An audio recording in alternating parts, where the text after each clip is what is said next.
ሰላም ገደቦችን ጨምሮ ማዕቀብ መጣል የሚያስችል አሳሳቢ የንብረት ባለቤቶች ሕግ ወደ ስራ ሊገባ ነው። ይህንን ተከትሎ ከኩባንያው ጀርባ ያሉ የማይታወቁ ባለቤቶች ምዝገባ ሊጀምር መሆኑን አውቀናል። በሌላ በኩል ደግሞ ለትራንስፖርት አገልግሎት መኪና ለመግዛት ያሰባችው አዲስ አሰራር መዘርጋቱን ሰምተናል። በዚህ አሰራር መሰረት አነስተኛ ታክሲዎች ከስራ ውጭ ሊደረጉ መሆኑን የተነገረው። እነዚህ የሰዓቱ ዋና ዋና ዜናዎች ሲሆኑ አሁን ዝርዝር መረጃዎቹን አንድ በአንድ ወደ እናንተ እናደርሳለን። እስከ መጨረሻው አብራችሁን ቆዩ።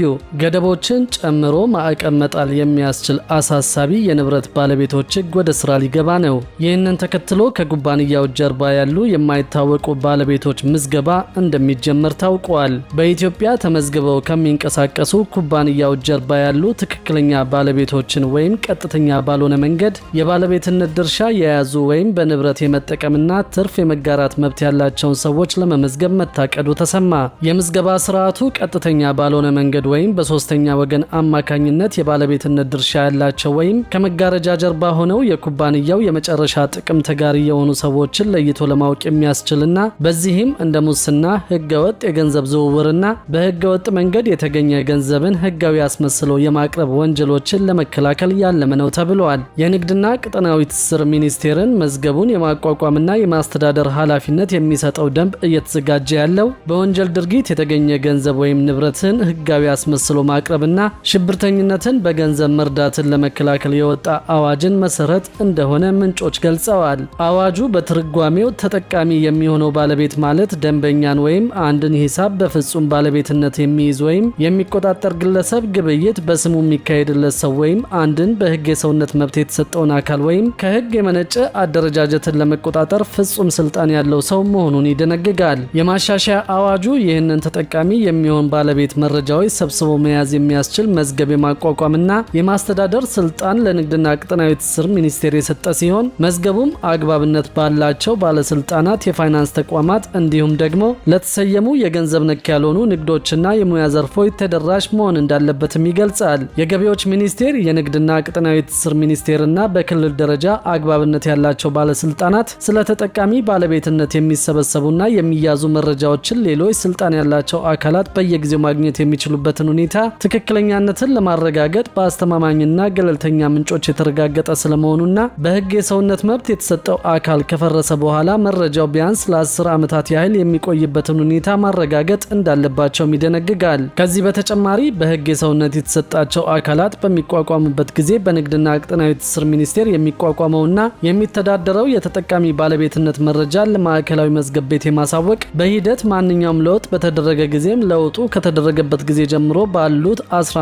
ቀናት ውስጥ ማሳወቅ እንዳለባቸውም በአዋጁ ተደንግገዋል። ሚኒስቴሩና ሌሎች አግባብነት ያላቸው ባለስልጣናት መሰረታዊና የተጠቃሚ ባለቤትነት መስፈርቶች መሟላታቸውን ለማረጋገጥ የምርመራ ኦዲት የመስራት ተገቢ የማስፈጸሚያ እርምጃዎችን የመውሰድ ስልጣን እንዳላቸውም ተጠቅሷል። በአዋጁ ማሻሻያ መሰረት የተጠቃሚ ባለቤትነትን የሚመለከቱት የግልጽነት ግዴታዎችን ያለማክበር ሁኔታ ሲኖር ሚኒስቴሩ የገንዘብ ቅጣቶችንና በንግድ እንቅስቃሴዎች ላይ ገደቦችን ጨምሮ ማዕቀብ መጣል የሚችል ሲሆን የሚስጥራዊነት መርህ እንደተጠበቀ ሆኖ አግባብነት ያላቸው ባለስልጣናት የተጠቃሚ ባለቤትነት መረጃ ተደራሽነትን ለውጭ ሀገር ባለስልጣናት ለማመቻቸት የሚያስችሉ ዓለም አቀፍ የትብብር አሰራሮችን የማጠናከር ኃላፊነት እንዳለባቸውም ተገልጿል።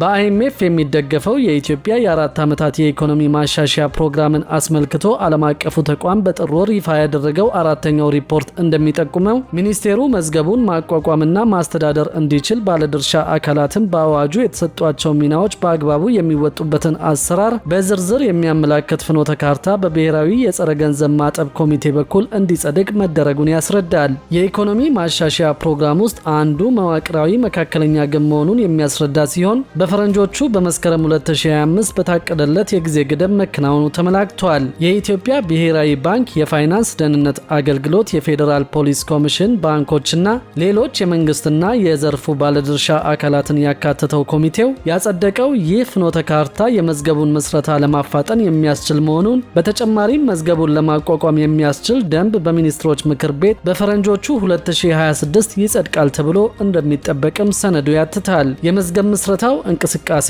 ኢትዮጵያ ከምስራቅና ከደቡብ አፍሪካ የጸረ ገንዘብ ማጠብ ቡድን ጋር ለሚደረግላት የጋራ ግምገማ እያደረገችው ያለችው ዝግጅት አካል መሆኑን መዝገቡ መቋቋሙ በሀገር አቀፍ ደረጃ የተለዩ ዋና ዋና የፋይናንስ ስጋቶችን ለመቀነስ እንዲሁም ደግሞ ህገወጥ የሀብት ዝውውርን ለመቆጣጠር በሚደረገው ጥረት ውስጥ ከፍተኛ ሚና እንደሚኖረው የአይኤምኤፍ ሰነድ ያስረዳል። አይኤምኤፍ ከዚህ ጋር ተያይዘውም በኢትዮጵያ ቀደም ሲል በነበሩት የጸረ ገንዘብ ማጠብ ህጎች ላይ የታዩ ክፍተቶችን ለመሙላት ሰፊ ማሻሻያዎችን እያደረገች እንደምትገኝ ገልጾ በተለይም በዓለም አቀፉ ግብረ ኃይል የተሰጡ ምክረ ሀሳቦችን መሰረት በማድረግ በጥሬ ገንዘብ አዘዋዋሪዎች ቁጥጥር፣ በዲጂታል ንብረት አገልግሎት አቅራቢዎች አስተዳደር እንዲሁም በዓለም አቀፍ የህግ ትብብር ረገድ የነበሩ ድክመቶችን ለመቅረፍ የጸረ ገንዘብ ማጠብ ህጉ እንዲሻሻል መደረጉን ገልጿል። የህግ ማሻሻያዎቹ ኢትዮጵያ በ2026 ለሚደረግላት ዓለም አቀፍ የጋራ ግምገማ ዝግጁ እንድትሆን ከማድረጋቸውም በላይ እንደ ዲጂታል ንብረት ያሉ አዳዲስ የፋይናንስ ቴክኖሎጂዎች ለህገወጥ ተግባር እንዳይውሉ ለመከላከል ትልቅ አስተዋጽኦ ይኖራቸዋል ተብሏል።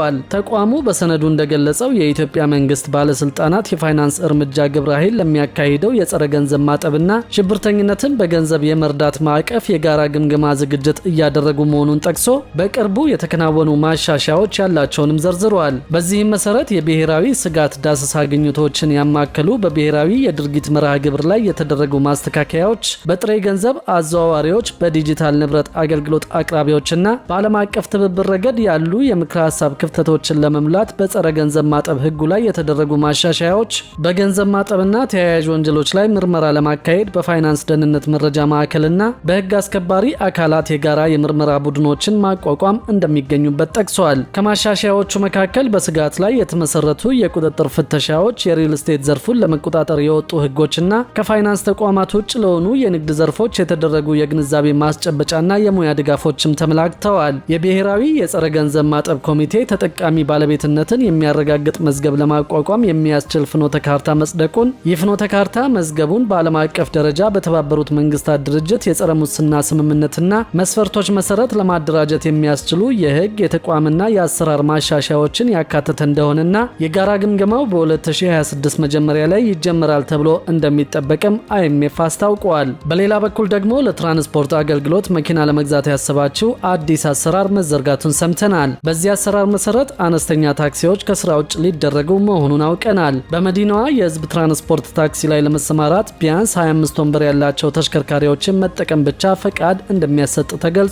በመዲናዋ ያሉት ሰማያዊ በነጭ ኮድ አንድ የህዝብ ማመላለሻ ታክሲዎች በአገልግሎት ብዛት በማርጀታቸው መቀየር እንደሚገባቸው የአዲስ አበባ ትራንስፖርት ቢሮ ነው ያስታወቀው። ኮድ አንድ ታክሲዎቹ ከዚህ ቀደም ከ12000 የሚበልጥ ቁጥር የነበራቸው ሲሆን አሁን ላይ ደግሞ በተለያዩ ምክንያት ቁጥራቸው ወደ 4000 መውረዱን የትራንስፖርት ቢሮ ኃላፊ አቶ ያበባል አዲስ ገልጸዋል። አሁን ላይ ለመዲናዋ ገጽታ ብሎም ለነዋሪዎች ደህንነት ሲባል ታክሲዎች መቀየር የሚያስፈልጋቸው ሲሆን የመኪና ባለንብረቶቹ የተሽከርካሪ ቅያሪ ማድረግ እንደሚገባቸው ተናግረዋል።